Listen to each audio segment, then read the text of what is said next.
Hello everyone, hope you're doing well. Today we are going to be looking at some changelogs which have basically happened over the last week or so, and because of Operation S.U.M.M.E.R I haven't been able to get around to. Some of this information we have covered before in some of the unofficial patch notes by Mike 10D, but I thought it would be worth going through them anyway just to keep you informed and also give you some opinions on everything. So the first one is from the 1st of the 8th, 2018, of course the 1st of August, and this is the one where they changed the BRs of specific ships and also fixed some bugs. So the number of vehicles that must be purchased for transition to the 3rd rank of the Soviet fleet, now you only need to purchase 2 ships. If you remember when the Soviet fleet was announced, one of the most hilarious things was you couldn't actually get past the destroyers in the tree, even if you purchased the premium one. You needed, I believe, 4 vehicles, and it was obviously they had screwed up the two, numbers. They meant to be flipped around, but it was just one of those things that was funny on day one, that sometimes you get little, bugs which are easily fixed. The reloading of the Dishak machine gun, it's been changed from 6 to 4.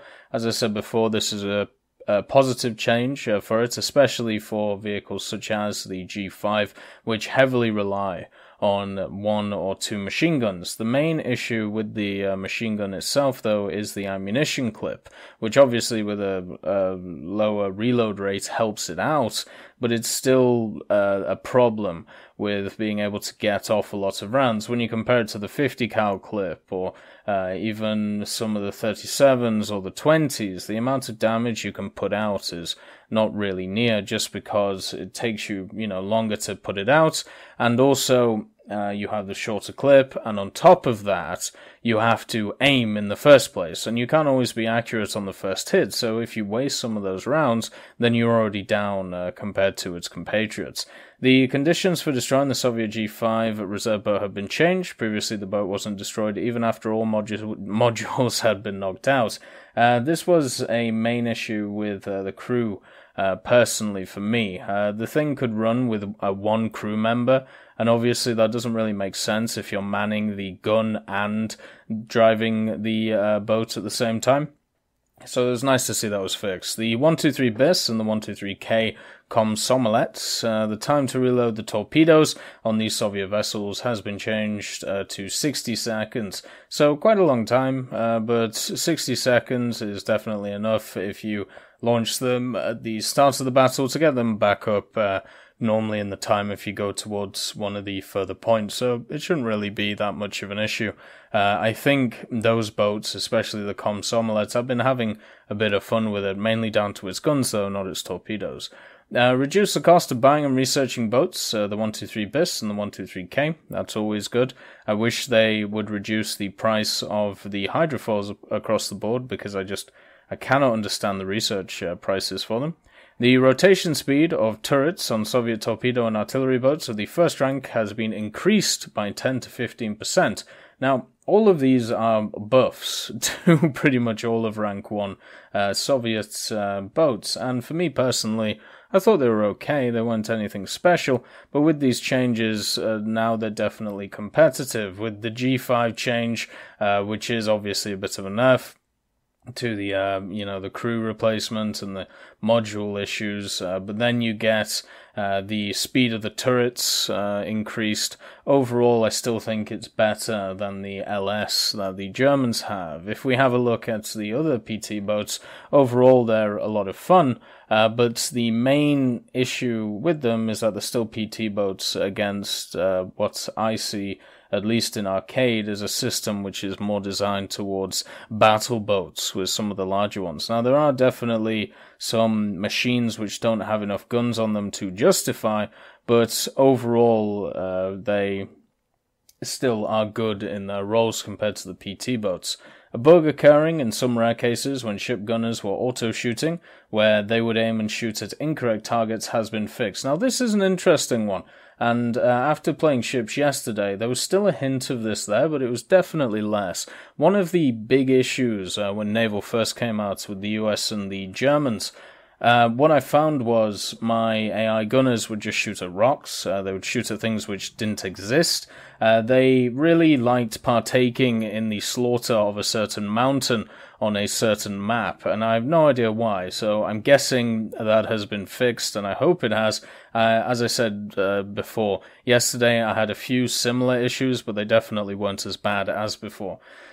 And of course, the BR of the LCS has been changed to 2.7. It's also been moved to the end of the first rank, so after the other two, the 110 and the 165, I believe. And overall, it makes sense. It's easily the best out of the three. The 40mm are insane. They do a lot of damage. And then, of course, the light and the heavy SF40s have been increased to 2.3. It is interesting to see them both at the same BR. I suppose their functionality in-game is slightly different. The light version is obviously better against aircraft, but not great at long range, whereas the heavier one is much more designed for long-range battles, but doesn't always pack as much of a punch, especially when you have to repair the guns all the time. So 2.3 is an interesting bracket. It's still an area where PT boats have some use, so against the SF-40, I think people are finally figuring out that instead of attacking it with gunboats, it might be one of the only ships in game which is more susceptible to PT boats.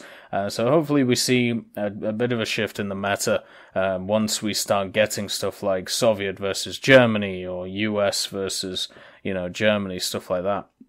The BR of the K2 gunboat has been lowered to 3.7. It didn't really make that much sense that this vehicle was at the same BR as destroyers, since it cannot compete with them. I know a lot of people believe that these smaller ships are able to compete with the destroyers because they're more maneuverable, or maybe they have a little quirk to them, but from my experience and from watching and from playing, the destroyers just annihilate ships like this, so it would be much better if we somehow could put maybe some walls between BRs to try and figure out which is best for what. And then, of course, we have some BR changes for the Soviet armoured boats. The 191M went to 2.0, the 1124, 1124 40 and 45, 2.3 respectively, the PR 186 2.7, the 1204 late 2.7, and the MBK 161 1944 3.0. So overall, BR changes. It's too early to tell whether it's made a difference or not, because obviously we have had Operation S.U.M.M.E.R. We're going to have to wait and see how it pans out. One of the issues I think Naval is having right now is the player base. The player base doesn't seem too strong for it, and I feel like it's a collection of a few things. The first is the fact that you don't get to keep the research. I personally think you shouldn't be able to keep the research, because it should be focused on testing, not how far can I get ahead of my competitors instead of actually testing stuff. So I like the fact that that's the case, and then once boats come out, people are on a much more stable playing field where the only thing that you get advantage from is crew.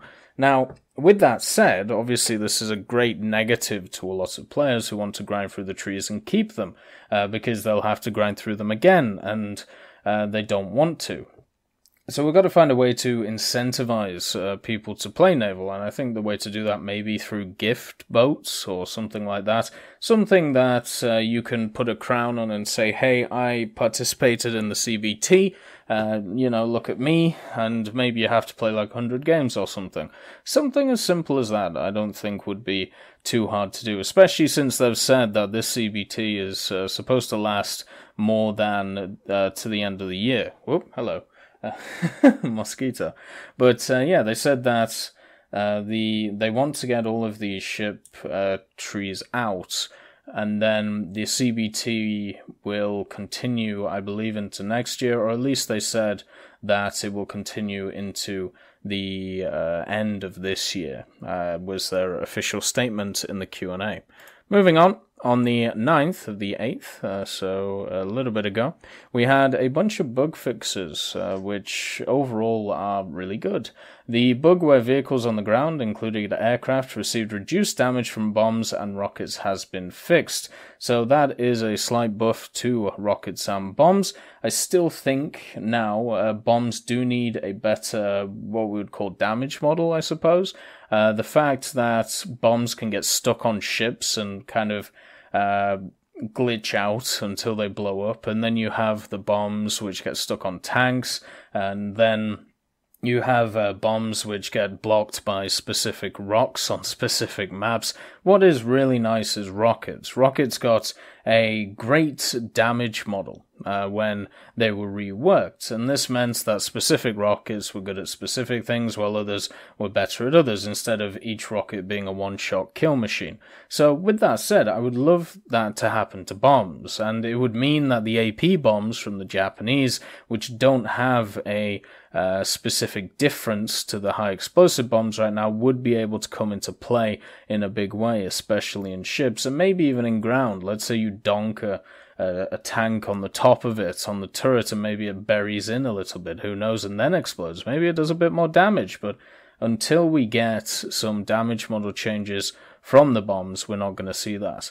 A bug where bush decorations were not covered with snow on winter maps has been fixed. That's always nice.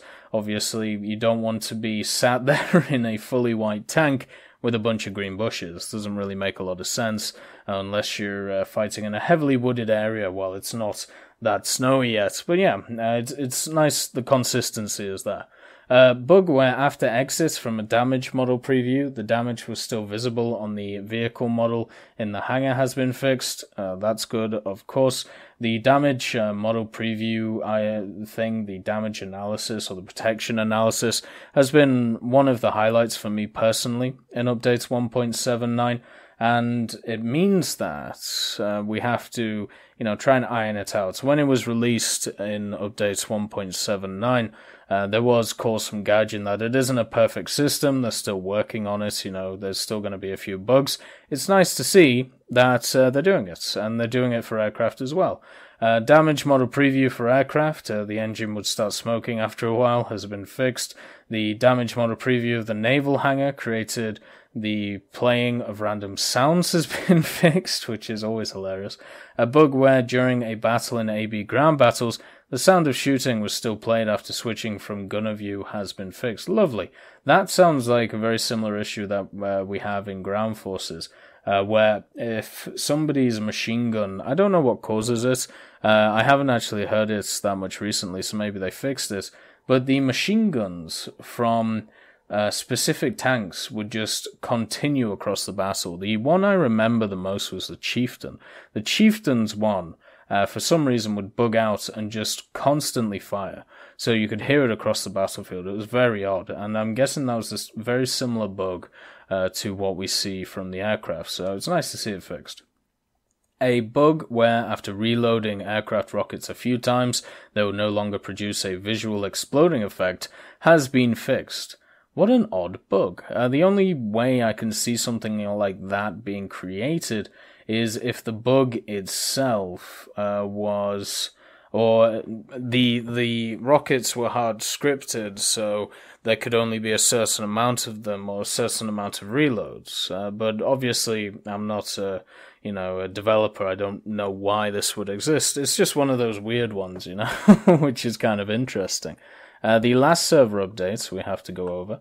This is the server update for the 10th of the 8th, 2018, and even though it's short, it comes with some ramifications. So on the 13th of August, Project X trophies will stop being dropped in battles, and we have turned on the possibility of exchanging 4 trophies of the previous series, Advancing Storm 1, to the Project X trophy in the workshop, available only on PC. The exchange will operate only during this weekend, 11th to 12th of August, and will be switched off on Monday, the 13th of August, so it looks like we are trading up.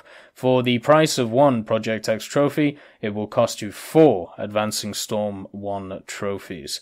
And this has had some ramifications on the marketplace. Certain boxes are definitely increasing in price as we speak. And with this change, it gives me a belief that we're going to see another Project X trophy, or at least the next stage in these ideas of trophies. So far, we've had 2 boxes, the random boxes. If you don't know what I'm talking about, these are the boxes where you have to buy the key from the market. You unlock the box, you either get skins or rare vehicles out of it. It's very much basically a loot box in that way, a random loot box. And with the thing you get out of the box. You can either use it, consume it on your end, or you can sell it on the marketplace. And with this, the one thing that keeps the system alive is continuous improvement in the types of skins, the types of vehicles, or even types of, I suppose you could throw in boosters and stuff like that if you felt like it. But the main thing right now is rare vehicles and camouflages. And with that said, if we are running to the end of Project X, which is what we see here, it's going to be interesting to see if they add in a new box straight away, or if they are going to leave it for a little bit and then add in something else. Now, my guess is because of the success of rare skins, stuff like the M1 Abrams skin, I believe the Leopard 2K had a rare skin, they're incredibly expensive on the Gaijin market right now. Remember, that was set by players. With that said, it would be insane for Gaijin to not capitalize on this and create a new box which has even more rare skins in it, and even, may I say, more rare vehicles. This seems to coincide with a shift that we're going to see next month as well. If you remember, the Warbond shop is changing with its box. The premiums that are in the random box out of the Warbond shop is changing as well. So maybe we see a double header. Maybe we see a change in that. And we also see a change in this. My guess is on Monday, we will see an announcement for Project X2, Excalibur or something. Something that we haven't seen a lot of, which isn't uncommon around this time of year with Operation S.U.M.M.E.R going. You don't normally hear a lot of dev blogs or any talk of the next updates, which of course would be 1.81. So maybe on the 13th we're going to be getting a look at some dev blogs for the next update, or maybe some information, maybe even a Q&A would be nice, especially now Operation S.U.M.M.E.R is finished so people can focus on other things. But the main thing to take from this is you can trade in your Advancing Storm trophies for Project X ones, and understand that this is going to affect the market price of them going forward. I hope you all have a wonderful day, and I'll see you next time.